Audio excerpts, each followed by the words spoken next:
بسم اللہ الرحمن الرحیم۔ سلطان محمود غزنوی اور اشرفیوں کی تھیلی۔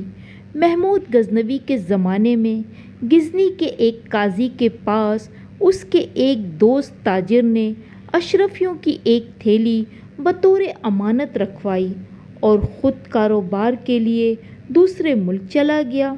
واپسی پر اس نے قاضی سے اپنی تھیلی واپس مانگی، جو کہ اس نے فوراً اسے واپس کر دی۔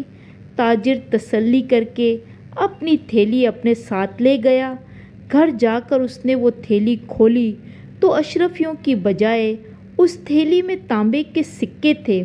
اس نے قاضی کے پاس آ کر کہا، ان میں اشرفیاں تھیں، وہ کہاں گئیں؟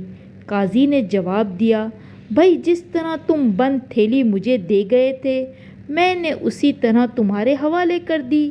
اب مجھے کیا معلوم کہ اس میں اشرفیاں تھیں یا پھر تانبے کے سکے۔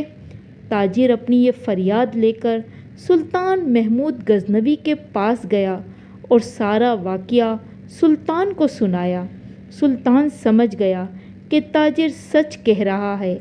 سلطان نے کہا کہ تم یہ تھیلی میرے پاس رہنے دو اور انصاف کرنے کا کوئی طریقہ سوچنے کے لیے مجھے کچھ وقت دو۔ تاجر نے وہ تھیلی سلطان کے حوالے کی اور چلا گیا۔ سلطان نے کچھ دیر بعد تخت پر بچھے قالین کو اپنے خنجر سے ایک طرف سے کاٹ دیا اور اس کے بعد اپنے سپاہیوں کو حکم دیا کہ ہم شکار کو جائیں گے۔ چنانچہ سلطان شکار پر روانہ ہو گیا۔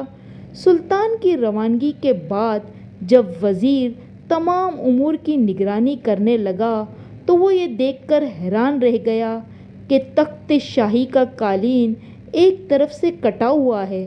سب سوچنے لگے کہ یہ کس نے کیا ہے۔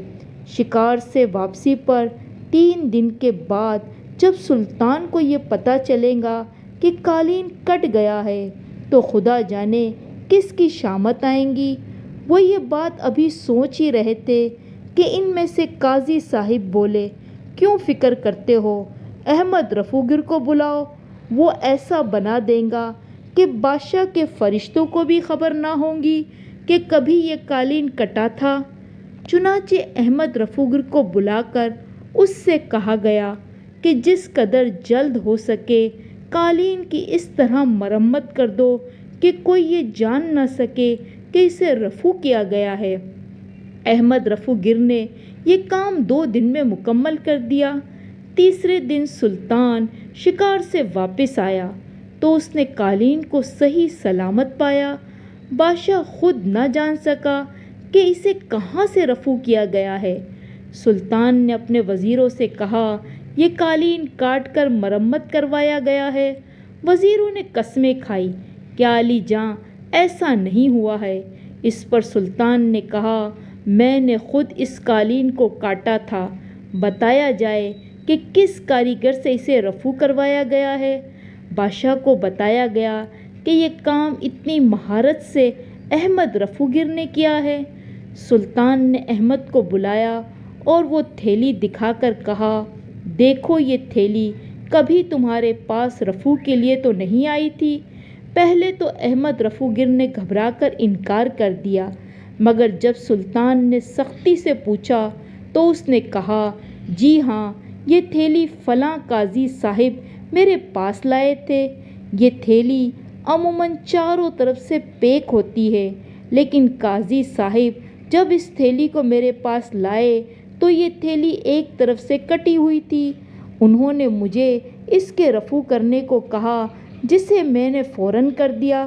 بادشاہ نے اسی وقت قاضی کو بلایا اور کہا، اس تاجر کی اشرفیاں واپس کر دو ورنہ تمہیں سخت سزا دی جائے گی۔ قاضی کا جھوٹ سب کے سامنے آ چکا تھا۔